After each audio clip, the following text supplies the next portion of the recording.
Hello, this is Louise Hay, and I would like to discuss a few ideas with you. I am a metaphysical counselor, teacher, and healer. I have designed this tape for people who are concerned with their health and would like to take an active part in assisting their own healing or in maintaining their health. It doesn't matter what your disease is. If you choose to work with these ideas, your health is sure to improve. I once heard a definition of health that made a lot of sense to me. Good health is having no fatigue, having a good appetite, going to sleep and awakening easily, having a good memory, having good humor, and having precision in thought and action, not being klutzy, being honest, humble, grateful, and loving. How healthy are you? I do not heal anyone.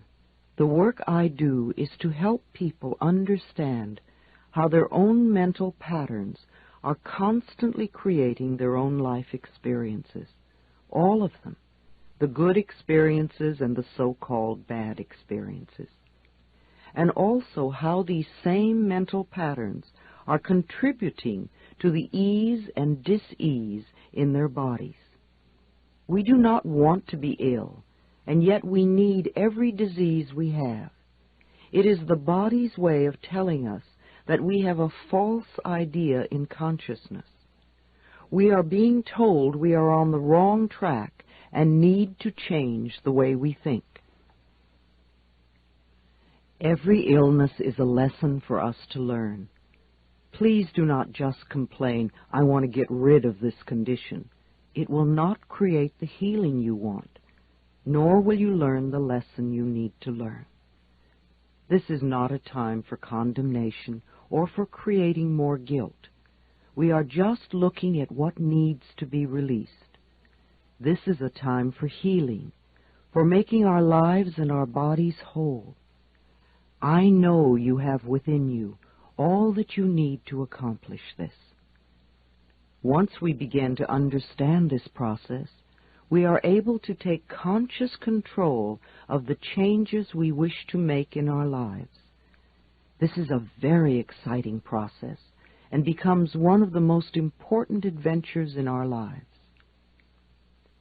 I believe there is a center of wisdom within each one of us, and when we are ready to make positive changes in our lives, we attract whatever we need to help us. The very fact that you have discovered me and this tape means that you are already in the process of healing yourself. Something inside of you has shifted, and the healing process has already begun. You might even say that to yourself now. I have already begun the healing process. The body, like everything else in life, is a mirror of our inner thoughts and beliefs.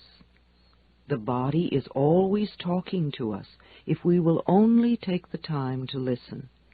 Every cell responds to every single thought you think and every word you speak.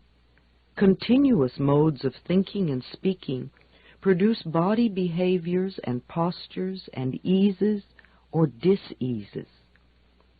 The person who has a permanently scowling face did not produce that by having joyous, loving thoughts. Older people's faces show so clearly a lifetime of inner dialogue. How will you look when you are elderly? You see, it is my belief that it is our birthright to be totally healthy and totally fulfilled in every area of our lives. I want to help you claim this birthright now. Some of the things I will suggest to you may sound very simplistic. However, these ideas have been tried many times with great success. They really do work. Please use these suggestions in addition to the work you may be doing with a doctor or other health professional. It will be helpful to you both. Take a nice deep breath And if possible, allow yourself to be in a comfortable position while you listen to this tape. Just let these ideas wash over you. Only those ideas that are right for you will be accepted by you. It doesn't matter whether you understand them all or not, or if they make sense to you right now. Just let yourself play this tape over and over, even if you are not actually listening to the words. Your subconscious mind will hear and record whatever you need. I believe that all illness is self-created. Not that we say, I want to have this illness, but we create a mental atmosphere where this disease can grow and flourish. Our internal mental dialogue reacts in every cell in the body. I heard a physician say recently, if the surgeon operates on a patient without doing something to help them change the cause of the disease, then all the doctor is doing is prolonging the life of the patient until the patient can create another disease. You see, we need to do more than just treat the symptom. We need to eliminate the cause of the disease. And for that, we need to go within ourselves where the process of illness began. It is my belief that we are each 100% responsible for every experience in our lives, the best and the worst. We all create our experiences by the thoughts we think and the words we speak. The universe totally supports our inner dialogue. Our subconscious mind accepts as truth whatever we choose to believe. You can say it either way. They both mean that what I believe about myself and about life becomes true for me. What you choose to think about yourself and about life becomes true for you. And we have unlimited choices about what we can think. When we are very little, we learn how to feel about ourselves and about life by the reactions of the adults around us. It is the way we learn what to think about ourselves and about life. Now, if you lived with frightened people or with people who were very unhappy, then you learned a lot of negative things about yourself and about life. You may still believe them. However, this is not to blame our parents, for we are all victims of victims, and they could not possibly have taught us anything they did not know.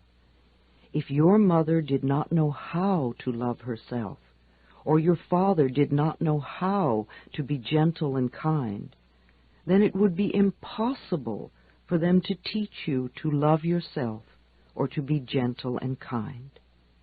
Your parents were doing the best they could with what they had been taught as children. I also believe that we choose our parents. Each one of us decides to incarnate upon this planet at particular points in time and space. I believe we do this because we have chosen to come here to learn a particular lesson that will advance us on our spiritual evolutionary pathway. We choose our sex, our color, our country, and then we look around for the particular set of parents who will mirror the pattern we are bringing in to work on in this lifetime. Often when we grow up, we point our fingers accusingly at our parents and whimper, "You did it to me." But really, we chose them because they were perfect for what we wanted to work on overcoming. As very little children, we learn our belief systems, and then we move through life creating experiences to match our beliefs. Look back in your own life and notice how often you have gone through the same experiences. Well, I believe that you created those experiences over and over because they mirrored something that you believed was true about yourself. It really doesn't matter how long we've had a problem, or how big it is, or how life-threatening it is. The point of power is always in the present moment. This means that what you have experienced during your life and up to this moment, you have created by your own thoughts and beliefs of the past. However, what you are choosing to think and believe and say today, right here and right now, is creating your future. Your current internal dialogue is creating tomorrow, next week, next month, next year, etc. Notice what you are thinking at this moment. Do you want this thought to be creating your future? Is it negative or positive? Just notice and be aware. I am not trying to create guilt for anyone, nor to make anyone wrong. I am making us aware of what is going on inside of us. Many of us who create illness and disease are in fact totally out of touch with what is going on in our minds and in our bodies. We only notice our bodies when we become ill or are in pain. If we do not know what is going on inside of us, how can we ever change? No matter what the problem is, the only thing we are ever dealing with is a thought, and a thought can be changed. All our experiences are just outer effects of our inner dialogue. Even self-hatred is only hating a thought you have about yourself. You may have a thought that says, I'm a bad person. This thought produces a feeling, and you accept the feeling as true. However, if you eliminate the thought, you won't have the feeling. Thoughts can be changed. Change the thought and the feeling must go. Believe it or not, we do choose our thoughts. We may habitually think the same thought over and over so often that it does not seem that we are choosing the thought, but we did make the original choice. We can refuse to think certain thoughts. Look how often you have refused to think a positive thought about yourself. Well, you can also refuse to think a negative thought about yourself, too. It seems to me that everyone on this planet that I know or have worked with is suffering from self-hatred and guilt to one degree or another. The more self-hatred and guilt we have, the less our life works. We find we have an inability to speak up for ourselves, and we are always trying to please others. Or we may be angry and explosive all the time. The less self-hatred and guilt we have, the better our lives work on all levels. This includes the health of the body, too. It has been my experience that the very bottom line for everyone I have worked with is always, I'm not good enough. And we often add to this, I don't do enough, or I don't deserve. Does this sound like you? Always saying or implying or feeling that you are not good enough? But for whom? And according to whose standards? Now, if these negative beliefs are very strong in you, then how can you possibly create a loving, joyous, prosperous, healthy life? Somehow your subconscious beliefs would always be contradicting these objectives and making sure you do not obtain your goals. I find that resentment, criticism, guilt, and fear cause more problems in our bodies and in our experiences than anything else. These feelings come from blaming others and not taking responsibility for our own lives.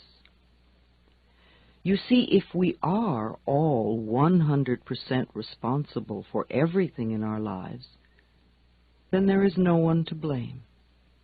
Whatever is happening out there is only a mirror of our own inner thinking.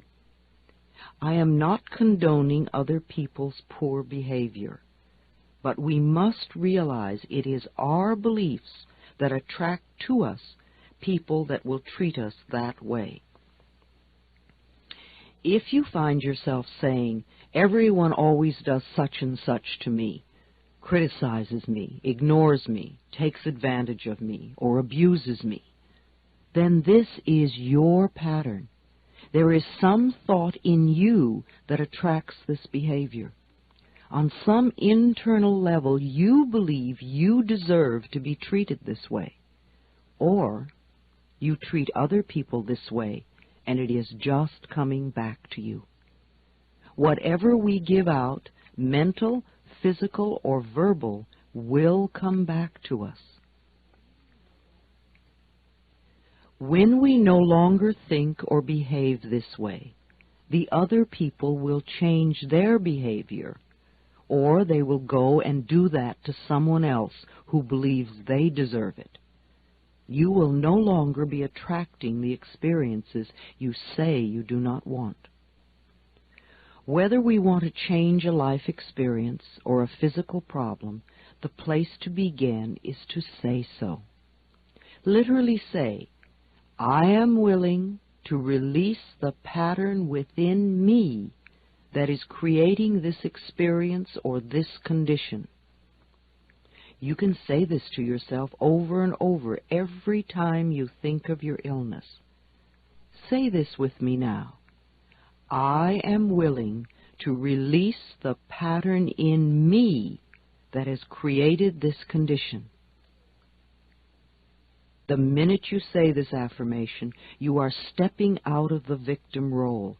You are no longer helpless. You are acknowledging your own power. You are saying, "I may not understand it, but somehow I am beginning to understand that I contributed to creating this problem, and now I take my own power back, and I am releasing it and letting it go." What a powerful statement to have your subconscious mind supporting. As I said, resentment of others, criticism of ourselves, guilt over the past, and fear of the future are the most damaging mental thought patterns we can have. This kind of internal dialogue creates and maintains dis-ease in the body. These thoughts can destroy the body. Fear can contribute to baldness, ulcers, colon problems, and even painful feet, among other things.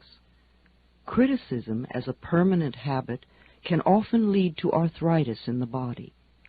Resentment, long held, eats away at the body and becomes the dis-ease we call cancer.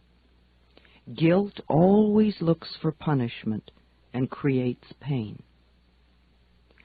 Fear comes from not trusting the process of life to be there for us. You know, the most precious thing in our life is our breath. If you did not take another breath, you would not last 3 minutes.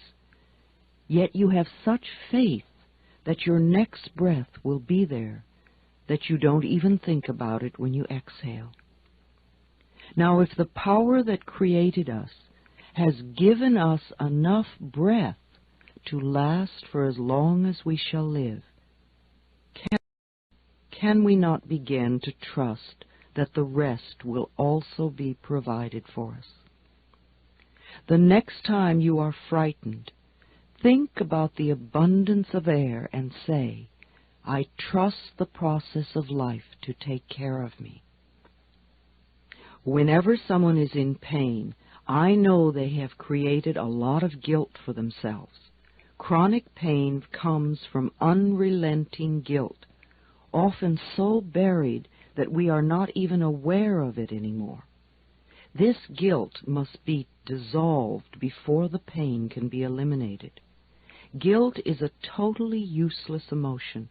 It never makes anyone feel better, nor does it change a situation. Your sentence is now over. Let yourself out of prison. Anger combined with guilt often contributes to accidents. The degree of physical damage lets us know how severely we felt we needed to be punished and how long the sentence. Where this pain occurs in the body gives us a clue to which area of life we feel guilty about. Critical people often attract a lot of criticism because it is their pattern to criticize. They are often cursed with perfectionism, the need to be perfect at all times in every situation. Do you know of anyone on this planet who is perfect? I do not. Why do we set up standards that say that we have to be superperson in order to be barely acceptable? That is such a heavy burden to carry. When I was a little girl, I had a very difficult childhood. My parents divorced when I was 18 months. I was raped when I was 5. I became a battered child and grew up in the Depression. My mother was very much a victim, and my stepfather constantly expressed his own brutalized childhood. I grew up having a lot of resentment. I had to create cancer in my own body before I was willing to begin to release that resentment. I am certainly not condoning the behavior of any of the people who mistreated me. However, for me to spend a lifetime just running the old movie, feeling blame and anger and resentment, is not doing me any good in the present moment. I learned that resentment only eats away at me, and it did. In my case, holding on to old blame and feeling resentful for all that they did to me helped to create my disease. Releasing and letting go helped me to heal myself. The past is over and done. We cannot change that now. We can change our attitude toward the past and our thoughts toward the past. How foolish for us to punish ourselves in the present moment because someone else hurt us in the long-ago past. It's not worth it. I often say to people who have deep resentment patterns, please begin to dissolve the resentment now when it is relatively easy. Don't wait until you're under the threat of a surgeon's knife and you have to cope with panic too. It is vital that we release foolish, outmoded, or negative ideas and beliefs that do not support us and nourish us. Our concepts of ourselves and of life and of God must support us, not negate us. No matter what our disease, if we choose to believe that we are helpless victims and that it is all hopeless, then the universe will support us in that belief and we will just go down the drain. When people come to me with a problem, I don't care what it is, poor health, lack of money, unfulfilling relationships, or stifled creativity. There is only one thing I ever work on, and that is loving the self.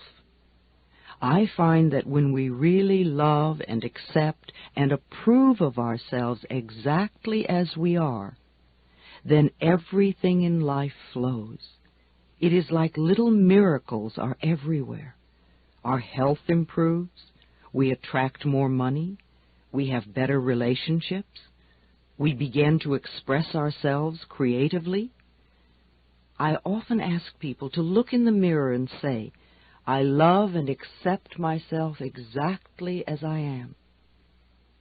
When they can't do it, or won't do it, or find it painful or silly, then I know they are killing themselves with their own critical thoughts. Do this exercise in a mirror. See what comes up in your mind. Notice how you feel. This may be the center of your problem. resenting, criticizing, or fearing others, and not being willing to love and accept yourself. When we won't love ourselves, it just means that we are still believing the old limitations that someone taught us many years ago. Usually that person was someone who did not know how to make their own life work. But remember, your limiting beliefs are only thoughts, and thoughts can be changed. Let's change them now.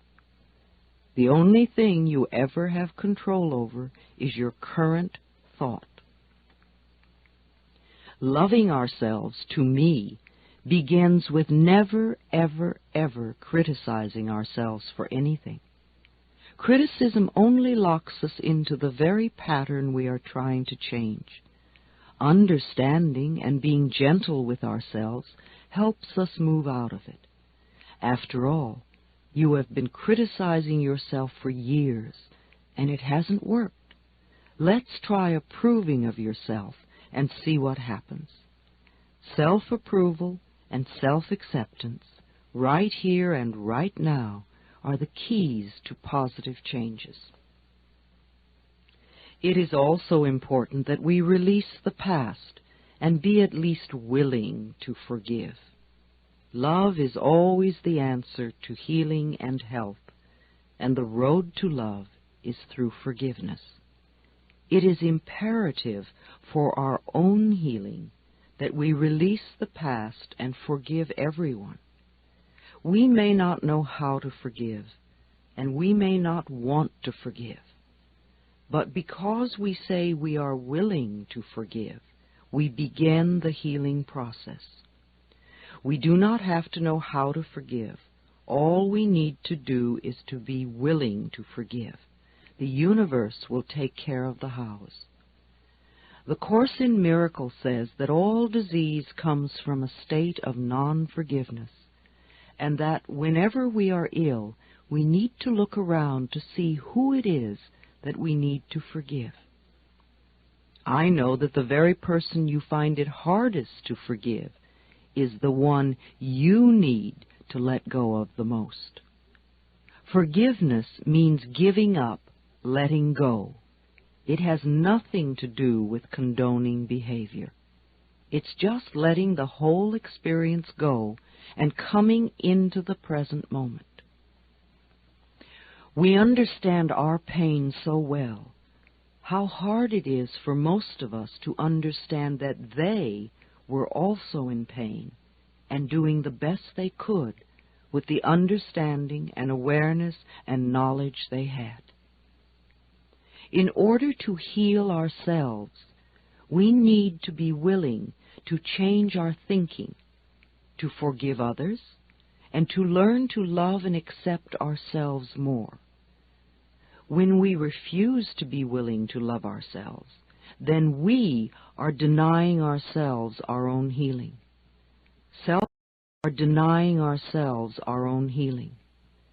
Self-acceptance and self-approval in the now are the keys to positive changes in our future. One of the ways in which we unknowingly deny ourselves love is to make ourselves wrong, to be critical of what we do or do not do. Even using the word should limits you, and removing it from your vocabulary will make a great difference in your life. It certainly has in mine. Let's take the word should and discard it forever, never to be heard of again. Should is a word that makes a prisoner of us. Every time we use should, we are either making ourselves wrong or someone else wrong. We are in effect saying not good enough, or you have failed, or you are going to fail, or just wrong. Begin to listen to how often this word is used and how crippling it is. Let your understanding and awareness grow and make you free. Replace the word should with the word could. Could lets you know that you have choice, and choice is freedom. We need to be aware that everything we do in life is done by choice. There really is nothing that we have to do. There are always things that it might be best for us to do. However, we always have choice.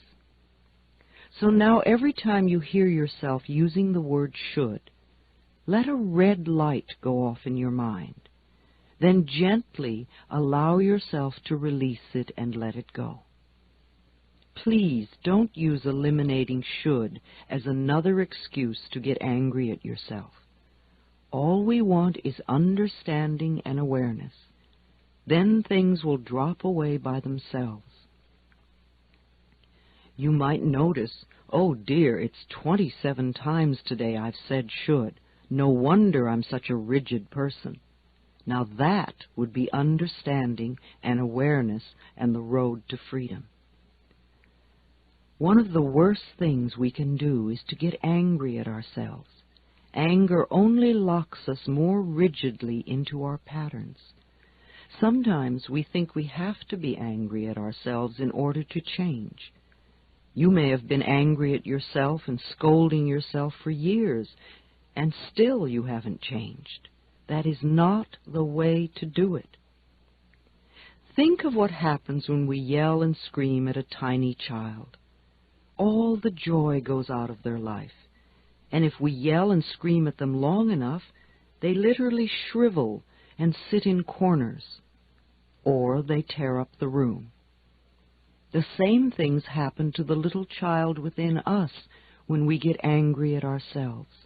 We lose our joy, we lose our creativity, we lose our spontaneity, we lose our freedom and our health. We don't need any more anger. We need more self-acceptance and more self-love. When we can accept ourselves right now, as we are right now, without any criticism or judgment, then we are truly loving ourselves, and the negative patterns must dissolve. If we wait until we have the new job before we love ourselves, or if we wait until we lose weight before we love ourselves, or if we wait until someone else loves us before we love ourselves, then we are denying our existence right now. If we wait until we become perfect before we love ourselves, we waste our lives. We are already the perfect outer expressions of our inner understanding, and we will change. But the changes we make when we love and accept ourselves are always positive, always. So let's release the anger and all those negative beliefs about ourselves and about life, and begin the process of accepting and approving of who and what we are in the here and now. We are always unfolding in the best way we can. The knowledge and understanding that you are already incorporating from this tape will help you to change your life and dissolve the negative patterns. No negative condition can remain in our lives when we truly love and accept ourselves. Love is the healing power. Love dissolves anger. Love gets rid of guilt. Love fades away fear. Love for ourselves is the power that heals us. On a physical level, I would suggest that in addition to whatever program your doctor may have created for you, you also see the services of a good nutritionist. You could go to the health food store and seek advice, or go to the library and read a book on nutrition, or talk to a friend who understands the importance of good food in your diet and how it can help rebuild your body. There are many things you can do to assist in your own healing. Body, mind, and spirit must be balanced. It sounds more overwhelming than it is. Just begin where you are, doing what you can. It's like cleaning a house. It doesn't matter in what room you begin.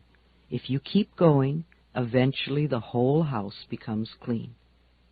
Let me repeat, I believe it is our birthright to be totally healthy and totally fulfilled in every area of our lives. Let us claim and accept that birthright right now.